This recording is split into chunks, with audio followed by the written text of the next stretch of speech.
सर्वांग motivation channel में आपका स्वागत है। दोस्तों, मनुष्य का मन एक ऐसी चीज है जो मनुष्य की इच्छाओं को बढ़ाता है और मनुष्य को सुखी नहीं रहने देता। अगर मनुष्य का मन शांत है तो मनुष्य अपने आप ही सुखी रहेगा। दोस्तों, आज की इस वीडियो में मन को शांति देने वाले भगवान बुद्ध के 5 अमूल्य सुविचार बताए जाएंगे, जिनको सुनने के बाद आपके मन को शांति जरूर मिलेगी और अगर इनको आप अपने जीवन में लागू कर लेते हैं तो जरूर इनका फल मिलेगा। अच्छे विचार मतलब अच्छी सोच। अच्छे विचार इंसान को हमेशा खुश रखते हैं। जो व्यक्ति मन में अच्छे विचार रखता है वह कभी भी निराश नहीं होता। वह हमेशा अपने लक्ष्य पर अटूट रहता है और आसानी से अपने लक्ष्य को हासिल कर लेता है। अच्छी संगत एक अच्छे विचार का नमूना है, क्योंकि जब आप अच्छे लोगों की संगत में आते हो तब आपको भी अच्छी सोच और अच्छे विचार करने पर मजबूर कर देता है। और जो व्यक्ति बुरी संगत में पड़ता है वह कितना भी अच्छे विचारों वाला क्यों ना हो, अच्छी सोच वाले क्यों ना हो, वे गलत विचार और गलत सोचने पर मजबूर हो जाते हैं। इसलिए भगवान बुद्ध के ये सुविचार आप मन से सुनिए और हो सके तो इनका पालन करें। आपका जीवन बदल जाएगा और आपके मन को शांति मिलेगी जो कहीं पर भी नहीं मिल सकी। एक बार एक व्यक्ति बुद्ध भिक्षु से कहता है कि मुनिवर, मैं अपने ज़्यादा सोचने की वजह से परेशान हूँ, कृपया करके इसका कोई समाधान बताएं। बुद्ध भिक्षु कहते हैं कि तुम अपने ज़्यादा सोचने की वजह से परेशान हो, इसलिए तुम परेशान हो क्योंकि ना चाहते हुए भी तुम्हारे भीतर वे सभी विचार चलते रहते हैं जिनके बारे में तुम सोचना नहीं चाहते हो।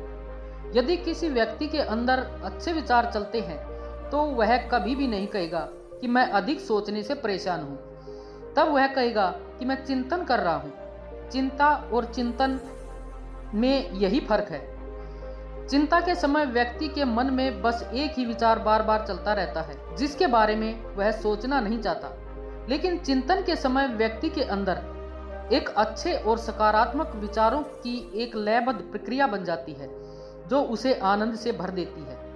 तो चिंता और चिंतन दोनों अवस्थाओं में व्यक्ति के मन में विचार चलते हैं, लेकिन एक अवस्था में व्यक्ति की आत्मग्लानि, डर, पीड़ा से भर देती है। वही दूसरी अवस्था उसके भीतर बीज बोती है, उसे प्रेरित करती है कुछ महत्वपूर्ण सकारात्मक बदलाव लेने के लिए।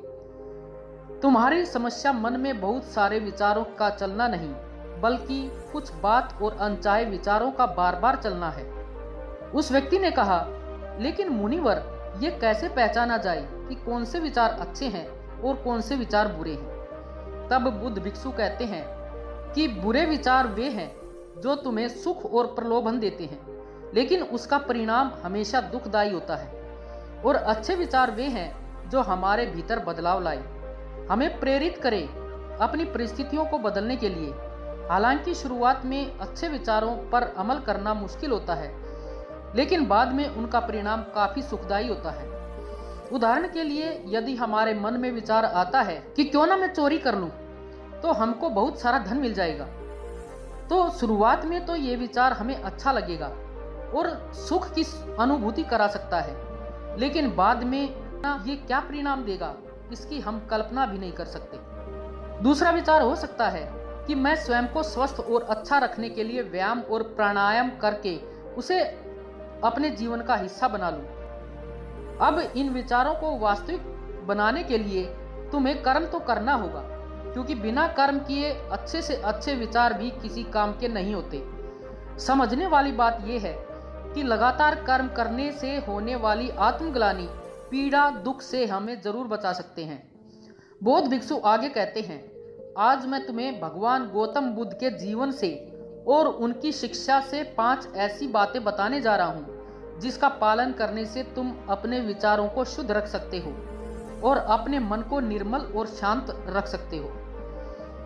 पहली बात है, अपने शरीर को हमेशा स्वच्छ रखें। अपने शरीर को हमेशा स्वस्थ रखें, स्वच्छ रखें। हमारे शरीर और मन के बीच एक गहरा संबंध होता है। हम अपने शरीर को जैसा रखते हैं हमारे विचार भी वैसे ही हो जाते हैं। शरीर को साफ सुथरा रखना भी एक बहुत अच्छी आदत है जो हमें सैकड़ों की भीड़ से दूसरों से अलग बनाता है। सिर के बाल से लेकर नाखून तक हमें साफ रखना चाहिए और उसमें से सुगंध आनी चाहिए, और यदि सुगंध नहीं आती है तो कम से कम बदबू तो नहीं आनी चाहिए, क्योंकि कचरे के ढेर में कचरा ही फेंका जाता है, फूल नहीं। एक सुगंध अंदर की भी होती है जो कि सकारात्मक विचार और चित्त मन से आता है। ये सुगंध उस व्यक्ति के पास से आती है जो भीतर से शांत होता है, और ये सुगंध स्वयं गौतम बुद्ध के शरीर से आती थी, और ये सुगंध इतनी मनमोहक थी कि जो हर व्यक्ति को गौतम बुद्ध की तरफ खींच लेती थी। जो भगवान बुद्ध के संपर्क में आते थे वे बुद्ध के मुख की शांति और शरीर की मनमोहक सुगंध से कोई भी व्यक्ति प्रभावित हुए बिना नहीं रह पाता था। दूसरी बात है, अपने शरीर की अंदर की गंदगी को बाहर निकालें, यानी कि अपने शरीर को अंदर से शांत रखो, और ये तब होगा जब आप शारीरिक तप करोगे, यानी कि हर रोज आप व्यायाम करो और समय समय पर उपवास करो। ये दोनों ही काम हमारे शरीर के अंदर जमी गंदगी और भीतर की चर्बी को साफ कर देते हैं, और शरीर भीतर से साफ और स्वस्थ होगा तब मन में उठने वाले गंदे विचार स्वयं दूर हो जाएंगे और उसकी जगह अच्छे और सकारात्मक विचार आने लगते हैं। अब देखते हैं भगवान बुद्ध शरीर को स्वस्थ रखने के लिए शारीरिक व्यायाम कैसे करते थे। तो बुद्ध को बड़े बड़े राजा महाराजा अपने सभा पर भोजन के लिए आमंत्रित करते थे, और भगवान बुद्ध को लेने के लिए एक से एक रथ घोड़े भेजते थे ताकि वह आराम से आ सकें। लेकिन भगवान बुद्ध ने कभी भी इनका उपयोग नहीं किया, चाहे रास्ता कितना भी लंबा क्यों न हो। वे हमेशा पैदल चलना पसंद करते थे, हर जगह पैदल ही जाते थे। बुद्ध का कहना था कि व्यक्ति को ये शरीर परिश्रम करने के लिए मिला है, वह परिश्रम ना करके इस अभ्यास को खराब कर देता है। पैदल चलने से शरीर को कष्ट होता है, और शरीर को जितना कष्ट होता है उतना ही आपके शरीर के लिए अच्छा होता है, इसलिए शरीर से परिश्रम करवाएं। तीसरी बात है उचित और सम्यक आहार। भगवान बुद्ध कहते हैं कि जैसे व्यक्ति का आहार होता है वैसा ही उसके विचार हो जाते हैं, इसलिए व्यक्ति को हमेशा अच्छा आहार ग्रहण करना चाहिए। उसे कभी भी मांसाहारी और मृत आहार नहीं करना चाहिए। उसे अपने भोजन में ज़्यादा से ज़्यादा जीवित चीज़ें शामिल करनी चाहिए, यानी कि ऐसा आहार जो सीधा प्रकृति से मिला हो और जिसमें जीवन रहे, क्योंकि ऐसा भोजन आसानी से पच भी जाता है और शरीर में कोई भी गंदगी नहीं जमने देता। भोजन को हमेशा उचित मात्रा में ही लेना चाहिए। भोजन चाहे कितना भी स्वादिष्ट और हल्का क्यों न हो, लेकिन उसे उतना ही ग्रहण करें जितना आपको आवश्यकता है। अधिक मात्रा में भोजन कभी भी नहीं करना चाहिए, क्योंकि अच्छी चीज भी अगर हम अति की मात्रा में लेंगे तो हमें नुकसान करते हैं। तो थोड़ा सा कम खाने की कोशिश करो, ऐसा करने से तुम्हारे शरीर में बीमारी नहीं होगी। रात के समय में हमेशा हल्का और कम भोजन करें, ताकि आप जो खाना खाएं वह आपकी ऊर्जा को जल्दी पचा सके और तुम्हारे शरीर की आंतरिक सफाई और मरम्मत कर सके। जब भगवान बुद्ध किसी के यहाँ भोजन करने के लिए जाते हैं तो भगवान बुद्ध के लिए तरह तरह का खाना उनके पात्र में रखते हैं, लेकिन भगवान बुद्ध अपने पात्र में उतना ही खाना लेते हैं जितना उन्हें जरूरत होती है। भगवान बुद्ध कभी भी अधिक खाना नहीं लेते और ये शिक्षा अपने शिष्य को भी देते हैं। भोजन पेट भरने के लिए किया जाता है, ना कि मन भरने के लिए। यहाँ समझने वाली बात एक ये है कि यदि तुम स्वादिष्ट भोजन के शौकीन हो तो उसे अचानक से खाना भी बंद मत करो, बस उसकी मात्रा थोड़ी कम कर दो, यानी खाना ज्यादा ना खाएं।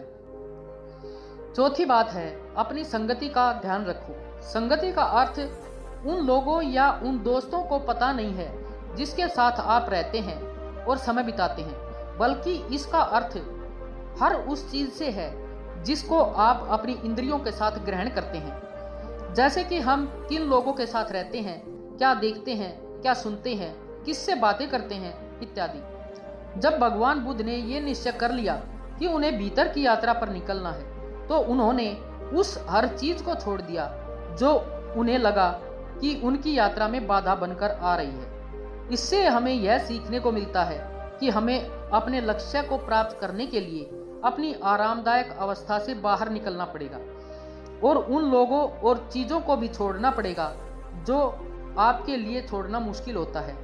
जब सिद्धार्थ बुद्ध नहीं बने थे अपने प्रश्न की खोज में थे, तब उन्हें कई राजा महाराजाओं ने आमंत्रण दिया कि वे उनके घर में आकर रहें और वहां उनको कोई भी परेशानी नहीं होगी। सर्दी, गर्मी, बरसात सबसे बचकर रहेंगे और आपको सभी प्रकार की सुख सुविधाएं दी जाएंगी। लेकिन सिद्धार्थ ने यह स्वीकार नहीं किया, क्योंकि वह जानते थे कि उन्हें भीतर की यात्रा करनी है और वह किसी ऐसे व्यक्ति के साथ नहीं रह सकते जो बाहर की यात्रा कर रहा है। और वे सभी राजा महाराजा इस बाहर की यात्रा में व्यस्त थे। यहाँ सीखने वाली बात यह है कि हमें ऐसे इंसान की संगति नहीं करनी चाहिए जो हमारे लक्ष्य के बीच बाधा बनकर खड़ा हो, फिर वह व्यक्ति चाहे कितना भी धनी, शक्तिशाली, बलवान, बुद्धिमान क्यों न हो। आगे जाकर बुद्ध ने अपने गुरु को भी छोड़ दिया जब उन्हें ये महसूस हुआ कि उनकी संगति उनके लक्ष्य में बाधा बन रही है। यहाँ सोचने वाली बात एक और है, ये जरूरी नहीं है कि जो संगति पहले आपके लिए अच्छी है वह बाद में भी अच्छी हो।